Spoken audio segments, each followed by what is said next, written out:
Muy buenos días, queridos fieles agentes de Pastoral Rebañito Digital.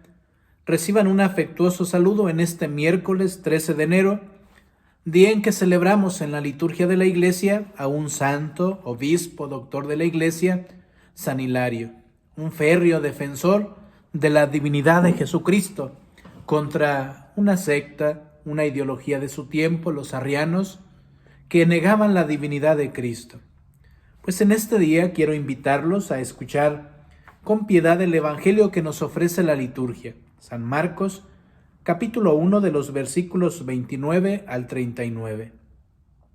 Escuchemos. En aquel tiempo, al salir Jesús de la sinagoga, fue con Santiago y Juan a casa de Simón y Andrés. La suegra de Simón estaba en cama, con fiebre, y enseguida le avisaron a Jesús. Él se le acercó y tomándola de la mano, la levantó.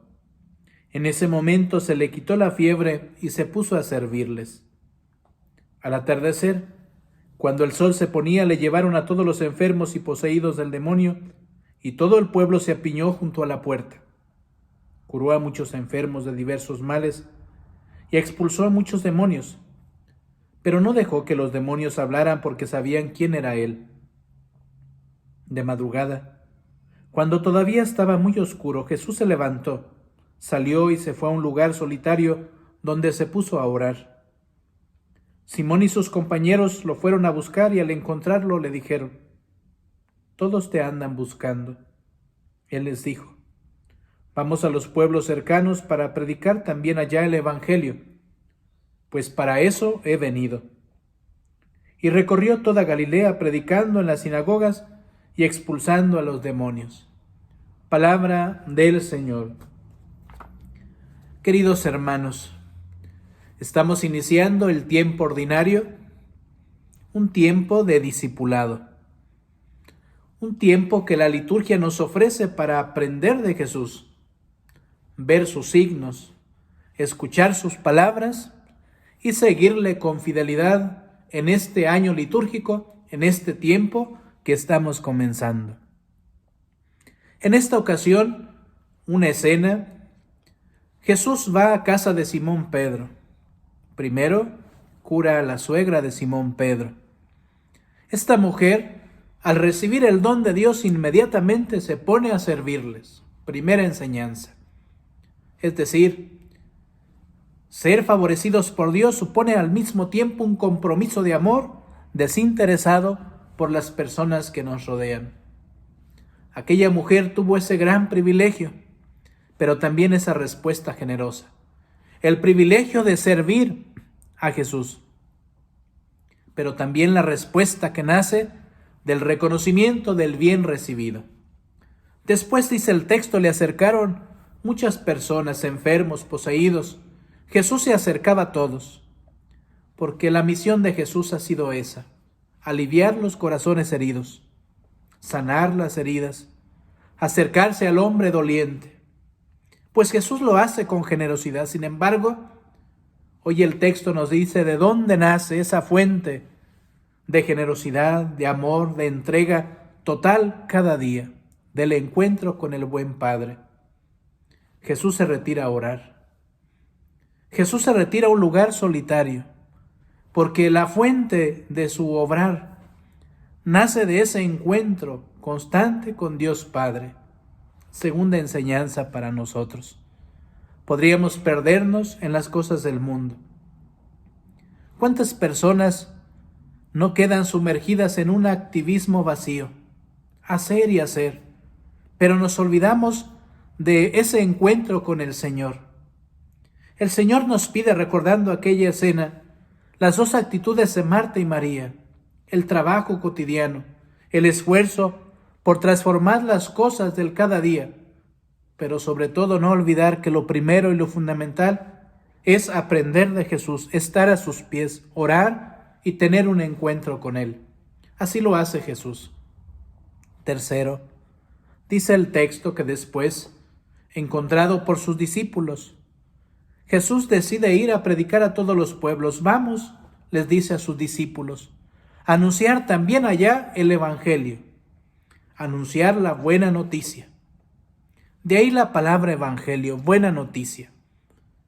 Y eso es el evangelio de Jesús, una buena noticia para ti y para mí.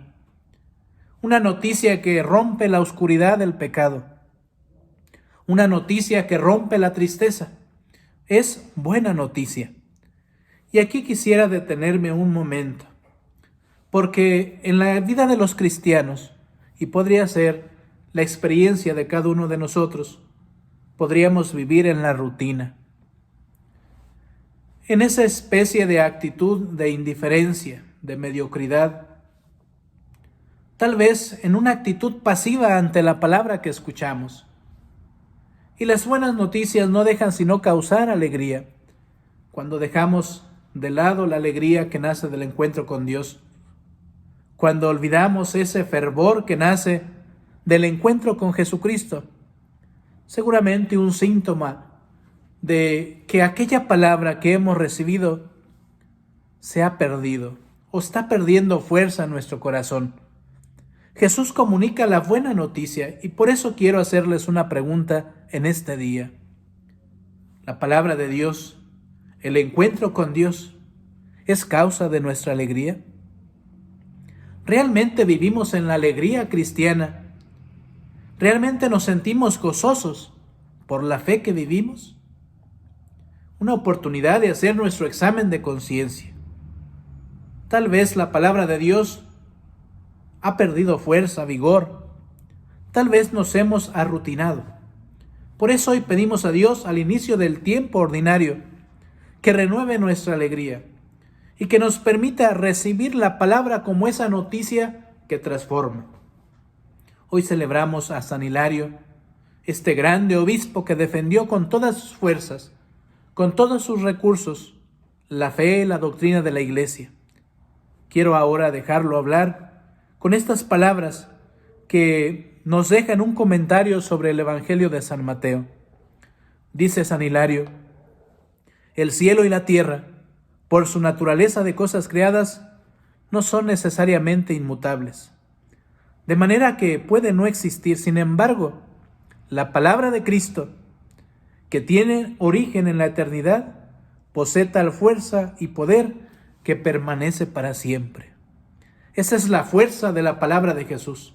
Viene de la eternidad, permanece para siempre. Esa es la gran noticia. Jesús presente con nosotros todos los días. Y dice uno de nuestros clásicos de la literatura espiritual, Tomás de Kempis: sucede que muchos, aunque a menudo oigan el Evangelio, la buena noticia, gusten poco de él porque no tienen el Espíritu de Cristo.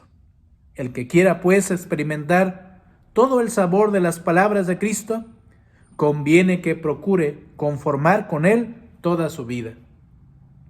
Así es, queridos hermanos, amigos, una oportunidad que nos deja el Evangelio el día de hoy para abrirle un lugar en el corazón a la palabra, que suscita alegría, que suscita ardor, como dice este texto, que nos dé gusto de él, que tengamos el Espíritu de Cristo para poder experimentar el sabor de la palabra de Cristo, buena nueva, buena noticia para nosotros. Reciban un afectuoso saludo, de manera especial a aquellas personas que nos siguen y que en este momento se encuentran en sus casas, padeciendo alguna enfermedad. Que el Señor siga bendiciendo, consolando, estando presente con ustedes.